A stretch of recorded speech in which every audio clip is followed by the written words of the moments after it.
Bank থেকে লোক এসেছিল। কালকের মধ্যে যদি ব্যাংকের ঋণ পরিশোধ করতে না পারি তাহলে আমাদের বাড়ি ও কোম্পানি নিলামে উঠে যাবে। তাই তোমাদের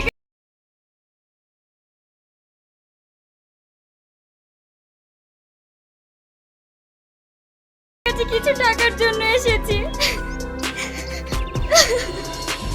তোদের যা খুশি হয়ে যাও, আমি 1 টাকা দিতে পারবো না। সালমা, এভাবে বলো না। তোরা কোন মুখ নিয়ে এই বাড়িতে টাকা চাইতে এসেছিস? হ্যাঁ, ভুলে গেছিস সেদিনের কথা? কিন্তু আমি ভুলিনি। তোরা আমাদের অনেক কষ্ট দিয়েছিস। এক্ষুনি এই বাড়ি থেকে বেরিয়ে যাও। হে বন্ধুরা, তোমাদের সকলকে স্বাগত জানাচ্ছি আমার নতুন একটি ভিডিওতে। তো আজ আমরা কথা বলবো স্বামী স্ত্রী বন্ধনের দ্বিতীয় পার্ট, যেটি নতুন চলে এসেছে পল্লিগ্রাম অফিসিয়াল চ্যানেলে। তোমরা যারা এখনও দেখোনি তারা অবশ্যই গিয়ে দেখে এসো, এবং যারা অলরেডি দেখে নিয়েছো তারা অবশ্যই কমেন্ট করে জানিয়ে দাও কেমন লেগেছে ভিডিওটি, এবং অবশ্যই লাইক করবে। আর তোমরা যারা আমার এই চ্যানেলে নতুন এসেছো তাদেরকে আমি জানিয়ে দিই যে আমি এই চ্যানেলে নাটকের আপডেট বা নাটক রিভিউ করে থাকি। তো অবশ্যই তোমরা আমার চ্যানেলটিকে সাবস্ক্রাইব করে রাখো, যাতে তোমরা এই নতুন নাটক বা নতুন নাটকের রিভিউ দেখতে পাও। তো বন্ধুরা, চলো শুরু করা যাক। সো বন্ধুরা, আমরা দেখতে পাবো যে স্বামী স্ত্রী বন্ধনের দ্বিতীয় পার্টে দেখা যায় যে এখানে সালমা ছুটে আসে পুলিশ স্টেশনে, যেখানে দেখা যায় যে টনিকে আটক করে রেখেছে পুলিশ, মানে গ্রেপ্তার করেছে।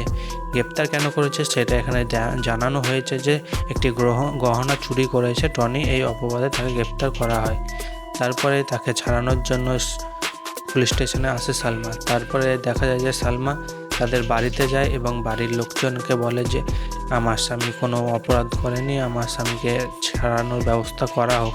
সো তারপরে তার বাড়ির লোক শোনেনি, তারপরেও তাকে যে থানায় রাখা হয়েছিল। তবে এই ঘটনাটি তাদের বাড়ির চাকর দেখে নেয় এবং তিনি গিয়ে সেখানে বলেন অপরাধটি নিজের মাথায় তুলে নেয়। এরপরে দেখা যায় যে টনি আস্তে আস্তে একটি ব্যবসা, যে বিস্কুটের ব্যবসা করতো, সেই বিস্কুটের ব্যবসার একটি বড় অর্ডার পায়, 20,000 প্যাকেটের একটি অর্ডার পায়। তারপর থেকে দেখা যায় যে টনির জীবন আস্তে আস্তে শুধরে যায় এবং নিয়ে একটি সফল ব্যবসায়ী হয়ে ওঠে। তো এরপরে তাদের ভাইরা যে ব্যাংক থেকে কর্জা নিয়েছিল সেগুলি দিতে শোধ না করতে পারে, তাদের কোম্পানিটি দেওয়ালিয়া হয়ে যায় এবং তারা ব্যাংক্রাফট হয়ে পড়ে। সো এরপরে ঘটনাটি তোমরা অবশ্যই দেখে নেবে, আমি সবটা বলা যায় না রিভিউয়ে, তো অবশ্যই দেখে নেবে। দেখা হচ্ছে পরের ভিডিওতে অন্য কোনো নতুন নাটক নিয়ে নতুন ভিডিও। তোমরা অবশ্যই দেখার জন্য আমার চ্যানেলটিকে সাবস্ক্রাইব করে রাখো এবং পাশে থাকা বেল নোটিফিকেশনটা অলে সেট করে রাখো। এবং তোমাদের মধ্যে কার কোন অভিনয়টা ভালো লাগে তারা অবশ্যই বলবে। টনি, সালমা, আগুন এবং আরও যারা অ্যাক্টর আছে তাদের মধ্যে তোমাদের কার অভিনয়টি সেরা লাগে তারা অবশ্যই কমেন্টে জানাবে। দেখাচ্ছে পরের ভিডিওতে। হে বন্ধুরা, তোমাদের সকলকে স্বাগত জানাচ্ছি আমার নতুন একটি ভিডিওতে। তো আজ আমরা কথা বলবো স্বামী স্ত্রী বন্ধনের দ্বিতীয় পার্ট, যেটি নতুন চলে এসেছে পল্লিগ্রাম অফিসিয়াল চ্যানেলে। তোমরা যারা এখনও দেখোনি তারা অবশ্যই গিয়ে দেখে এসো, এবং যারা অলরেডি দেখে নিয়েছো তারা অবশ্যই কমেন্ট করে জানিয়ে দাও কেমন লেগেছে ভিডিওটি, এবং অবশ্যই লাইক করবে। আর তোমরা যারা আমার এই চ্যানেলে নতুন এসেছো তাদেরকে আমি জানিয়ে দিই যে আমি এই চ্যানেলে নাটকের আপডেট বা নাটক রিভিউ করে থাকি। তো অবশ্যই তোমরা আমার চ্যানেলটিকে সাবস্ক্রাইব করে রাখো, যাতে তোমরা এই নতুন নাটক বা নতুন নাটকের রিভিউ দেখতে পাও।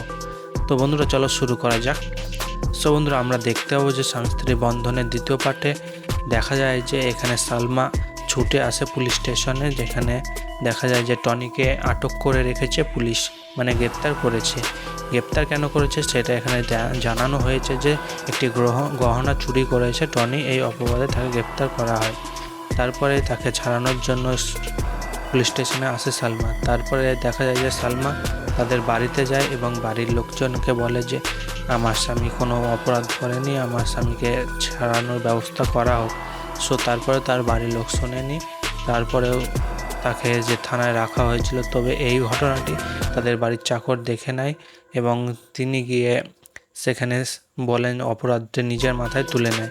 এরপরে দেখা যায় যে টনি আস্তে আস্তে একটি ব্যবসা, যে বিস্কুটের ব্যবসা করতো, সেই বিস্কুটের ব্যবসার একটি বড় অর্ডার পায়, 20,000 প্যাকেটের একটি অর্ডার পায়।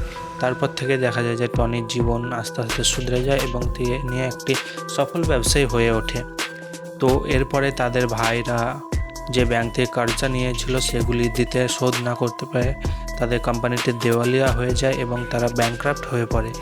সো এরপরে ঘটনাটি তোমরা অবশ্যই দেখে নেবে, আমি সবটা বলা যায় না রিভিউয়ে, তো অবশ্যই দেখে নেবে। দেখা হচ্ছে পরের ভিডিওতে বা অন্য কোনো নতুন নাটক নিয়ে নতুন ভিডিও। তোমরা অবশ্যই দেখার জন্য আমার চ্যানেলটিকে সাবস্ক্রাইব করে রাখো এবং পাশে থাকা বেল নোটিফিকেশনটা অলে সেট করে রাখো।